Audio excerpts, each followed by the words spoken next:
she hates the phrase national treasure. So how does one describe Dame Judi Dench? She's been called ridiculously talented, inspirational, a shining star, and a tough old boot. One of Britain's best and best loved actresses. Dame Judi's extraordinary career began in the 1960s when she joined the Old Vic Company and was immediately recognised as a considerable talent. However, mastery of Shakespeare and the classics wasn't enough. Judi Dench always craved variety, and here we see her in 1968, captured by BBC cameras as she was creating the role of Sally Bowles from the original London production of the musical Cabaret. I was going to be a designer, decor and costumes and things, and then I was quite determined to be that. My brother, who was older than me, who was at Stratford at the moment, he went to Central, and I suppose I kind of got like a disease in a way from him a bit. So I just kind of overnight thought I'll have a go at the other. I wasn't stage struck or frightfully kind of burning to... Mind you, at the Mount, at my school, I'd had a marvellous teacher called Kathleen MacDonald, who was at the Young Vic School, and who was wonderful. But I didn't take it all that seriously. I was kind of enthusiastic schoolgirl, you know. And the person who really made a big difference was Dickie Hadd at Central. In my third year, Dickie Hadd said to me, Michael Bentor wants to see you at the Old Vic. Well, I had a friend who had left Central then and was walking on at the Vic, and I thought, how marvellous, this is what I'd love to do. That was my ambition, was to walk on at the Vic.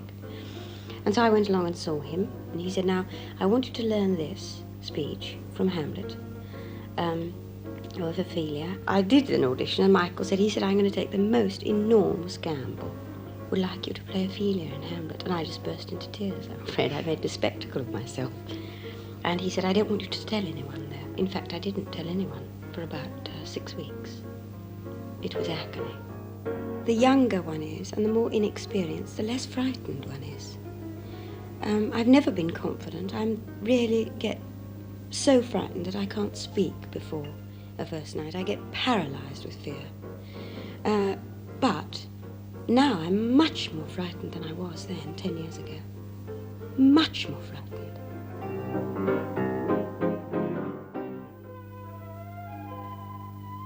I went up about a film once, before I'd ever made a film.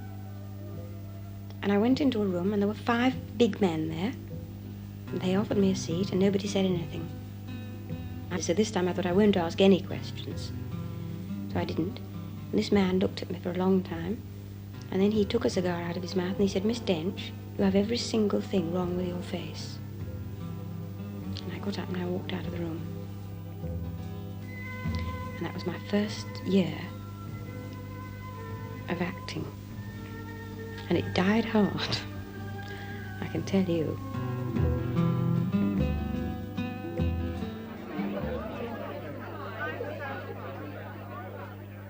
I'm more frightened now. I suppose it's because one has a line of things behind one. One has 10 years' experience. And therefore, you feel you've got to progress. You can't ever stand still. You can't go back, or at least you hope you won't stand still or go back. So you have to, and also you're aware of the mistakes that one can make. It's like building a house of cards. You know, when you get to your hand starts to shake when you get up to the top.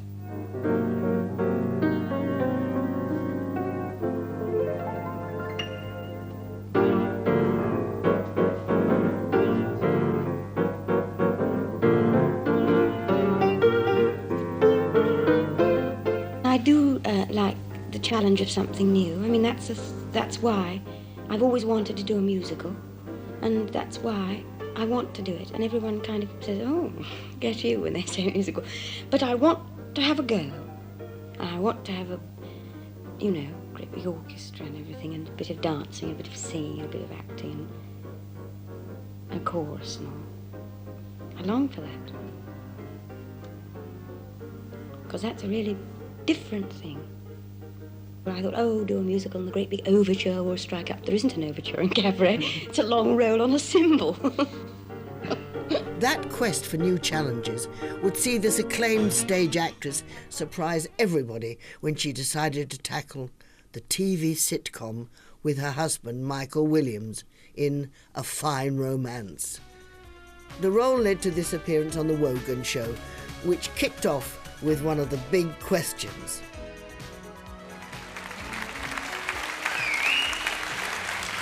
I seem to like you and welcome you. Why Judi with an I instead of with a Y? Because it's Judith. And when I went to a drama school, there was another Judi as well. So they decided that they would just knock the TH off. So I became Judi and she was Judy. And you call your daughter Findy? Finty. Finty. Yes, What's that short that's for? just a nickname. She is really called Tara. Yes. Well, it's a logical conclusion. Yes, quite. And so we called her Finty. We thought it was going to be a boy and we called him Finn. But it turned out to be a girl, so she was nicknamed Finty. And that's stuck, really, now. Yeah. So you're married to that fine actor, Michael Williams, and you work together in A Fine Romance. Is it that you can't bear to be away from each other? Well, you see, we do like working together. And you see, I do know where he is in the evening, too, that means. We like working together, and I think that for a lot of actors and actresses, maybe they don't work so well. But we seem to, and we knew each other 9 years before we were married, so we're really old friends. It's the cliche question. I mean, when you fall out on the set or when you fall out at home, you carry it on to the set or to the theatre. We've had a couple of tricky times, yes. Yeah. Yes, we've had a couple of tricky times when we had a terrible row just before Christmas last year, and it lasted a whole day, the row, and went on towards the evening, and we were both going to the theatre together to play in a play together, Pack of Lies. And we got into the taxi, and it was ice everywhere in the taxi, ice on the seats, ice from the ceilings. And we looked out of the various windows. He looked out that side, I looked out this side. I thought this is going to make a very tricky evening.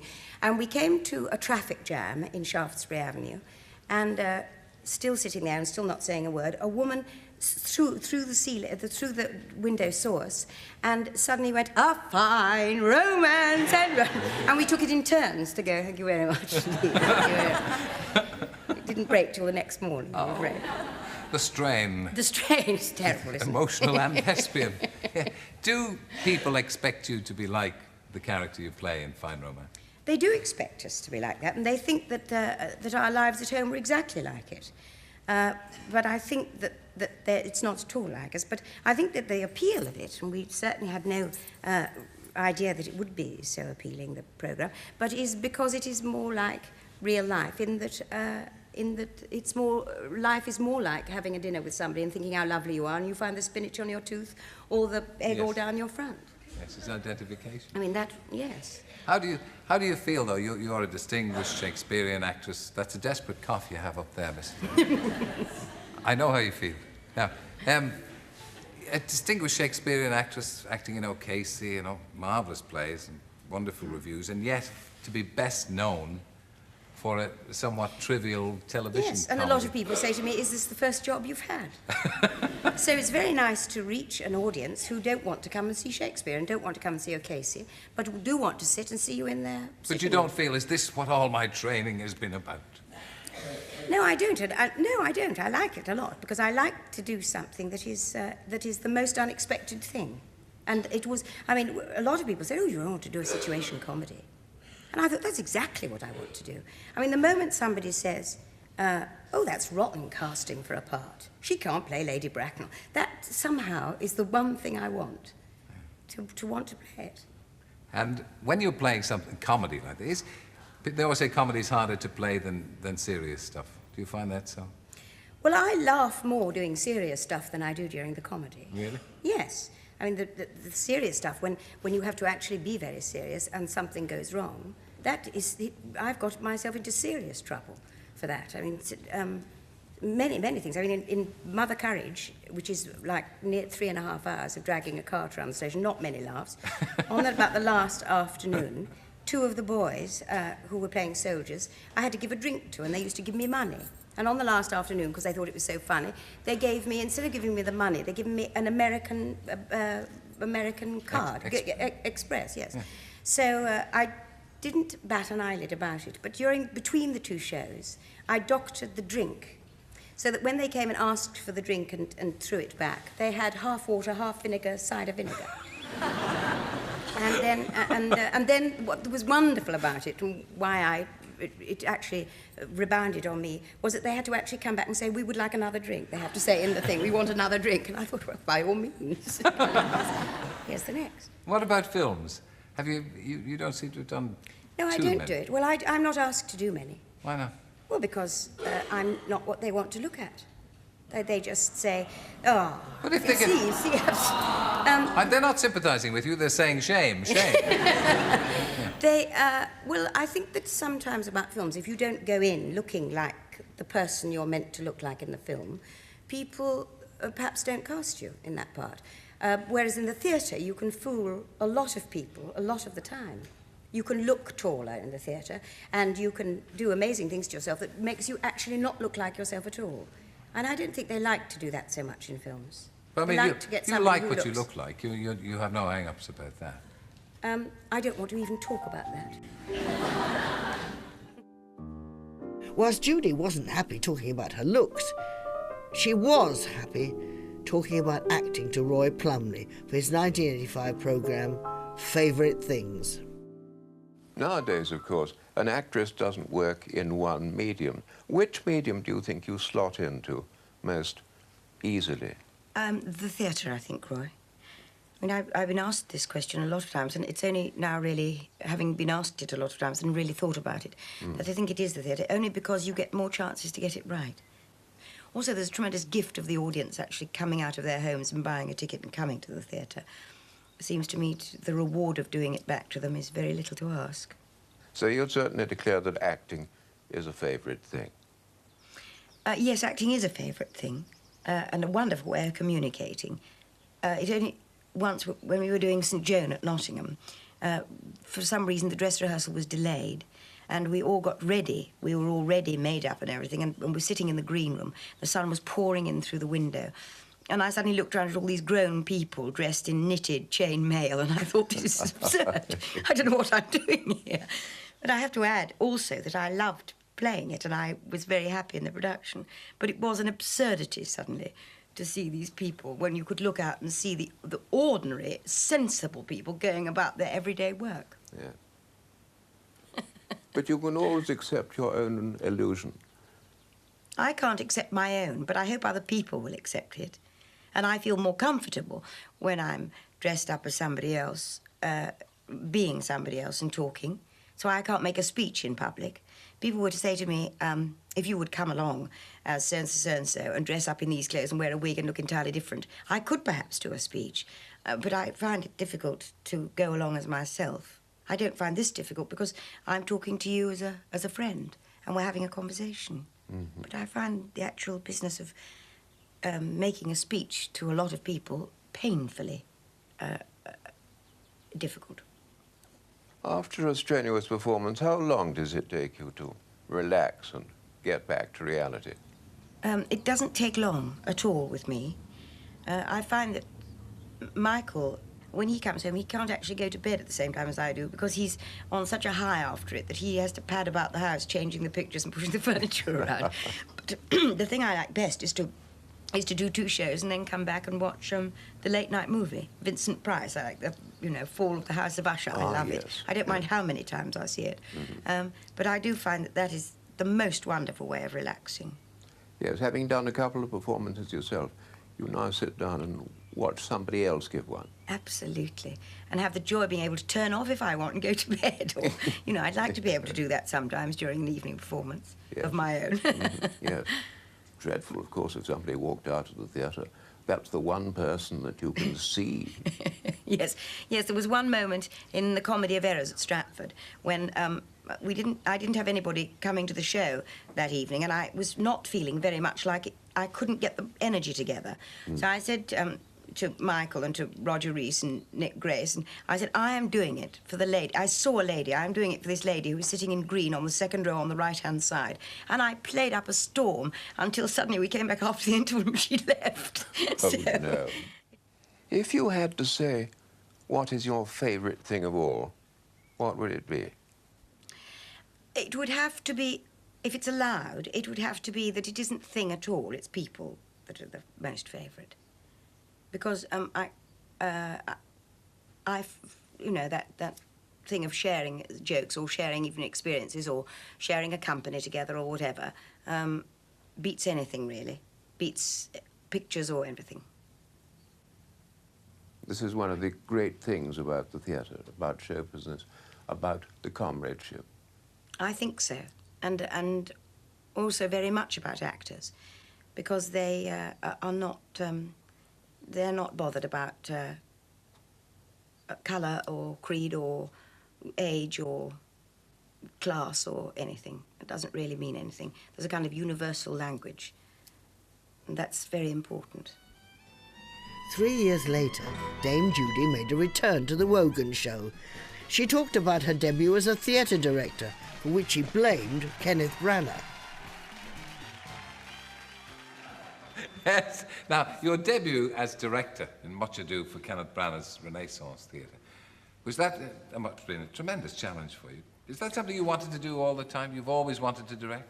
It wasn't at all. No. It was an idea of Ken's, and he came and I thought he was going to ask me to play a part, and he didn't. He just said, will you come and direct a company, and will you do Much Ado? So I got the part, the job and the play all kind of in one go, like that, and I couldn't say no, could I? Well, do you like So I did it. Do you like directing? I like a lot of it. He said, Ken Branagh says I'm bossy and schoolmarmish when I do it, but he's drunk with power, Ken Branagh, now, so he would say that. So, but yes, I did like it. I loved it. I loved it. Do you like bossing people around on the stage? No, I didn't much like it, no, but I got quite cross when they did things that I said, please don't do this. And then they come on and do it. And then you come to this thing like a first night and kind of wrong stresses go on. It's like somebody saying, you've got your watch on, they say, you know. Yeah. You say, it isn't you've got your watch on, it's you've got your watch on. Yeah. But newsreaders do that all the time anyway on the television, the wrong emphasis. So, But it's... the headmistress bit, I mean, are you conscious of it in yourself? No, it's not true. It's just getting a cheap laugh. It's just mad Kenneth Branagh, Yes, it's isn't it? power mad Kenneth Branagh. Yes, it's not true. We had a lot of laughs. I suppose I was quite bossy, but I learnt a lot from them. And I loved working with them all. I'm so proud of them. They're 15 of the most talented young actors and actresses. Everybody must go and see them at the Phoenix. What about you? We've seen you in so many tremendous parts. I mean, your Cleopatra was tremendously admired. A lot of what can only be described as unbridled passion on the stage. A lot of Anthony that Hopkins. there was, yes. Yes. Much bruising. Yes, there was a lot of bruising. You heard about that, did you? Yes, and nearly flying off into the audience a couple of times, yes. Just saved by the bell, I was. Would that kind of a scene, I'm just interested in how you would play it, would that be all meticulously rehearsed and blocked out and everything? Well, Tony and I found out that when we worked together, it was better, we said to Sir Peter Hall, it's better if you don't tell us could we just have these moves very fluid so that I don't know what he's going to do and he doesn't know what I'm going to do. And that's what happened. So sometimes Tony would come on from I'd be looking one way and he'd come on from here, or vice versa. And so it was very, very, very exciting. Do the roles take you over? I mean, you... No. They don't. I mean, you don't walk around Sainsbury's as Cleopatra. No. Tricky, actually. Tricky shopping. Tricky shopping when you come to play Lady Macbeth around Sainsbury's. No, they don't at all. But that's, if I may say, that's the thing about you, that you are, and I don't mean to patronise, but a real person in the sense that you'll get these wonderful crits, one at night, and then bingo, out you go shopping the following, because you're a housewife and mother as well, you see. That's it. That keeps the old feet on the ground. It certainly does. You've often said that you're not all that keen on film acting because you can end up as the face on the cutting room floor and that you haven't as much control over what you do. Yes, that's true. I mean, I feel I have no control over what I do at all on film. And in fact, I know I haven't. I haven't seen any of the films I've done. Not even? Room with a View, I haven't seen that. No, haven't seen anything. Well, honestly, you'd like it if you saw it. No, I wouldn't like it. No. I'd hate it, I expect. Why? Do you get embarrassed looking at yourself? Very embarrassed. I don't mind if I'm sitting at home and I can kind of glance at it, but I get embarrassed sitting with a lot of people looking. Well, we'll embarrass you then. Oh, no, Yes, come on, let's have... No, well, I'd love to see. There's a lovely little piece we have for you. No. Here it is. It's coming up now. One has always to be open, wide open. I think Miss Lucy is. Open to what, Miss Lavish? To physical sensation. I will let you into a secret, Miss Bartlett. I have my eye on your cousin, Miss Lucy Honeychurch. Oh, for a character in your novel, Miss Lavish. The young English girl transfigured by Italy. And why should she not be transfigured? It happened to the Goths. Is this It's a lovely line. You were just saying that you couldn't see that anyway because you'd forgotten your glasses. Yes. Cinema roles were now becoming increasingly frequent. But in the early 1990s, Julie bucked expectations by taking on As Time Goes By, another TV sitcom, this time co-starring with Geoffrey Palmer. There wasn't much laughing in Judy's next role, but it was the one that, in terms of the cinema, catapulted her into the awareness of international audiences as James Bond's no-nonsense boss, M. And then came a lovely role for her, Mrs. Brown, where her portrayal of a grieving and then smitten Queen Victoria had Hollywood suddenly enthralled. Here in the studio is Judi Dench, deservedly nominated for her portrayal of Queen Victoria in Mrs. Brown. Judy, welcome, and how did you feel when you'd heard you'd actually got an Oscar nomination? It's hard to put into words. It's hard to put into words what has happened to this film for me. As you know, it was made for television to go out last Easter, on Easter Monday. And since that, it's suddenly, thanks to Miramax, we've been to Cannes, and I've been to New York and Los Angeles and Dublin and Edinburgh and Glasgow, and now I'm going to Los Angeles. I have a lot of bets against myself going, and I've had to pay up on a few because of the nomination. And what about Mrs. Brown? Was that an enjoyable experience for you? It was enjoyable from the second I said I was going to do it, because of Billy, of course, and because of John Madden, and we'd work, you know, my calls used to be like 4:45 in the mornings, and you get in at about 9, have a bath, have something to eat, and then while you sat listening to Billy telling jokes, you'd look at your watch thinking, can I do this on 3 hours? Can I actually play this part tomorrow on 3 hours? But, you know, no makeup for her. So I didn't have that. It wasn't too much of a problem that she looked pretty stressed in some of the scenes. It's your first real starring role in a movie, isn't it? It is, it is. Because you don't like films much, do you? I don't know the business of it. I really rely very, very, very much on the director, as I do in the theatre. But I'm very, very unsure of myself in the movies, very. Has the Oscar nomination made any difference? I mean, you're suddenly much more confident about the movies. No, it has made me very, very excited, and I'm extremely surprised about it. And I shall enjoy every minute of it. All that razzmatazz. Well, that'll be a very, very great acting feat for me, is to be able to control myself enough to look very, very calm and poised that night and not be overexcited about who I'm looking at. You're not starstruck, are you? I'm totally. Yes, I love it. Look at you. I mean, I'm delighted to be talking to you. Well, I'm delighted to be talking to you, but I mean, that's... I am, I'm afraid, yes. Yeah. You make it all sound as if this is terribly novel, but I mean, you've got the Golden Globe, of course, for the same role. What do you think of your chances? I don't expect to win it. I really, genuinely don't. How can you compare? You haven't even seen any of your rivals' performances, have you? I haven't, no, it's terrible. I will, though. I will go and see. Yes. Judy, thank you very much, and all the very best of luck on Monday week. Thank you very much indeed. Judy didn't win that year, but she did win the following year. An 8-minute performance in Shakespeare in Love, resulting in the Best Supporting Actress Oscar. She was 64. The following years were a mix of triumph and tragedy. Judy lost her beloved husband, Michael, to cancer. Professionally, however, she seemed unstoppable, gathering 5 more Oscar nominations. It was an extraordinary record, and something that director Richard Eyre tried to explore when he interviewed her in 2002. Judy, you've had a stream of successes recently in films, from Mrs. Brown, Shakespeare in Love, Iris, and recently Bond films, but most of your career you've spent in the theatre.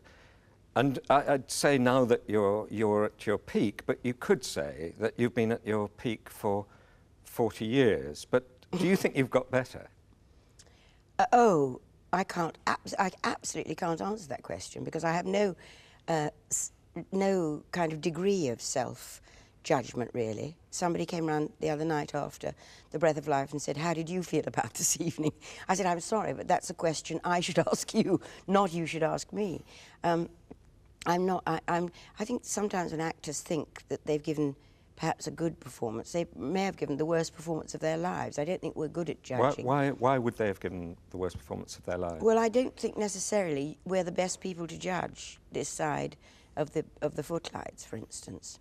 And as I don't see any films, I do, or very, very rarely, and I haven't seen Room with a View, and I haven't seen Chocolat, and I haven't seen The Shipping News, and I haven't seen Die Another Day. I'm not good at judging anyway, then. So the bit of both, but the paradox about acting is that it's a perfect balance between being conscious of yourself and not being self-conscious. And I think you have that perfect balance. Are you aware of that? No. But you are, because I've seen you. I'm not. When I've been working with you, you will sometimes do a piece of business. Let's say one night you'll pick up a glass, go to drink it, and then decide not to drink it. And it's a remarkable gesture. Oh, and I've said to you, "Oh, Judi, I love it when you do." And you say, "Yes, I did that on that word." And I've got, "Really?" You seem to be completely spontaneous, and yet you have a perfect memory and a perfect consciousness. Well, isn't it the same thing as actually being on the stage, where, although you and I can be playing a scene together, this ear here is not actually listening to you. This ear is turned round like cats and is listening to every single bit of that. So I know that person up there is coughing, and I know that person down there is coughing. And this eye here is not looking at you, but it's actually also watching there. So that you know, it is a kind of double kind of, it's a kind of dichotomy, isn't it, really? I don't know. I don't know. It's perhaps good not to think too much about it. Do you think it's learned? I mean, technique, you've learned how to act in films, haven't you? I've learnt better how to act in films, but that will never, although I love the process of that now, which I used to really dislike intensely. Now, having done more films, I understand that. That is absolutely watching other people who are good at it. I mean, I was told. No, I never wanted to be in a film. So I didn't understand it then, and I actually don't really understand it now. I mean, I understand that we can do a scene, but it seems to me that there are so many thousands of ways to do a scene that it is an agony to me that one way is chosen. So therefore, that one way is kind of in formaldehyde. There it is. It's why I don't like going and seeing films, because I would want to change them. That's why the theatre is so alive, because it's spontaneous. I mean, you know, tonight I will do something that I didn't do last night. I may do it worse, but I may do it better. You're almost, in this country, a surrogate royal family, and rather better behaved than most of them. Do stop.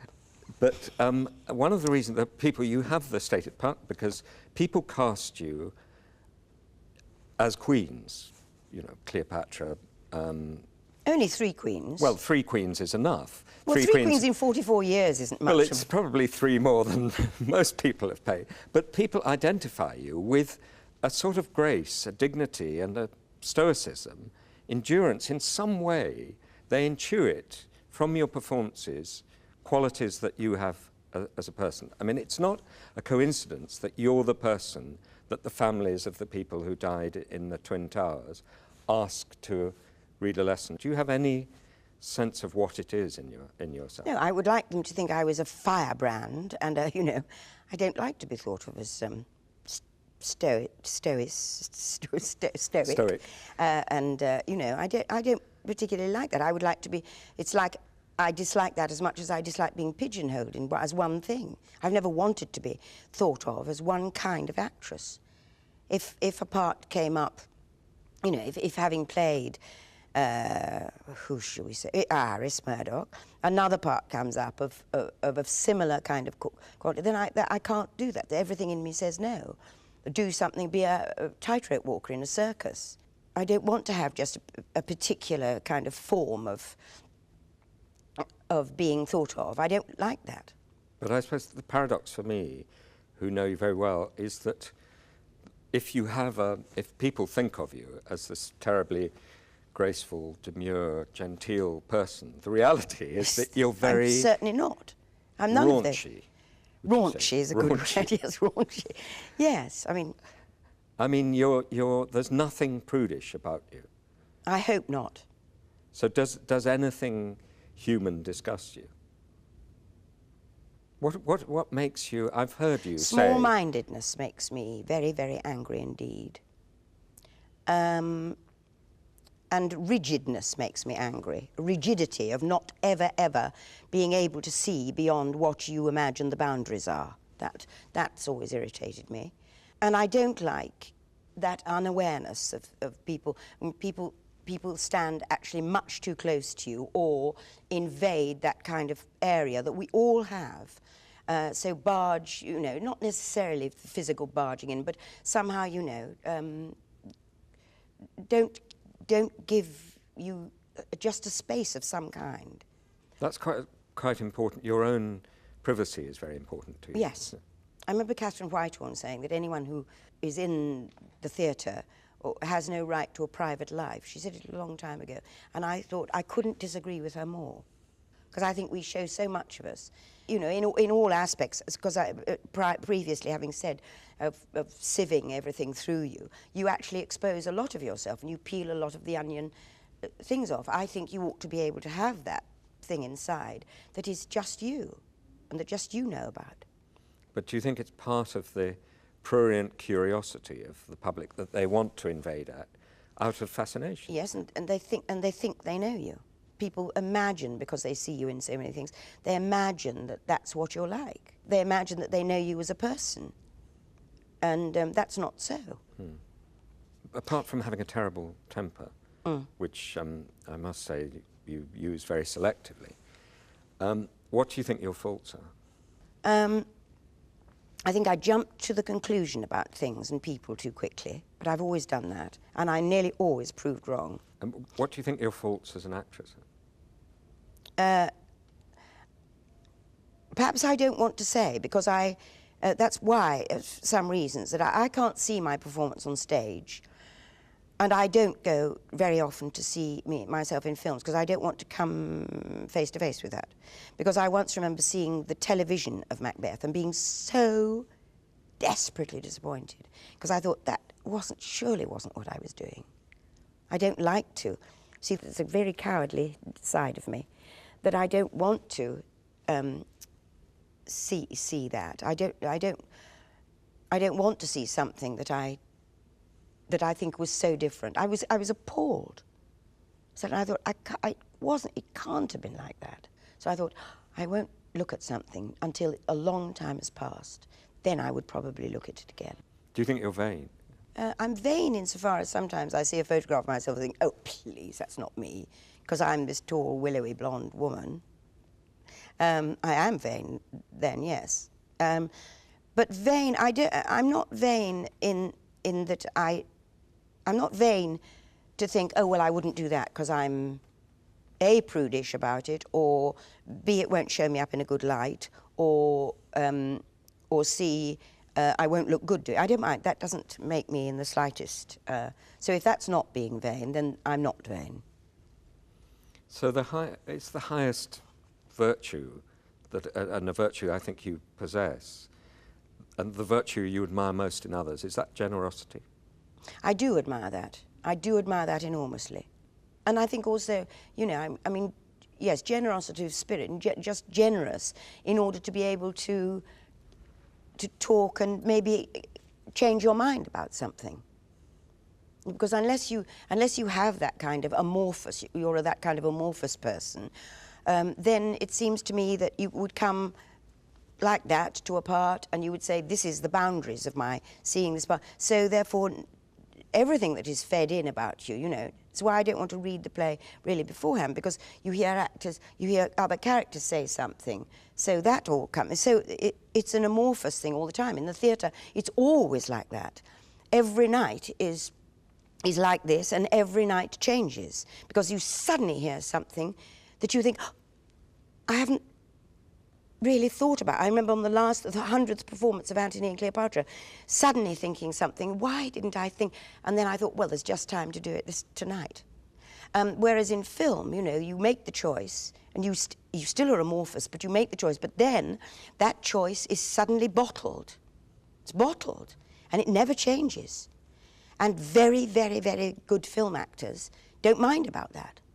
But I mind very much, so in that way I am vain. In that I mind very, very much indeed that it isn't as good as I could get it, I think. It's that never-ending quest for improvement, even amidst so much acclaim, that has made Dame Judi Dench's career such a success and such a delight to watch. She's achieved all there is to achieve on stage, television and the big screen. And yet, with every new role, she just seems to get better and better. Amazing. An afternoon movie feast begins in Jane Eyre next on BBC Two. Then we join tea with Mussolini at 2:20 for more film. Enjoy.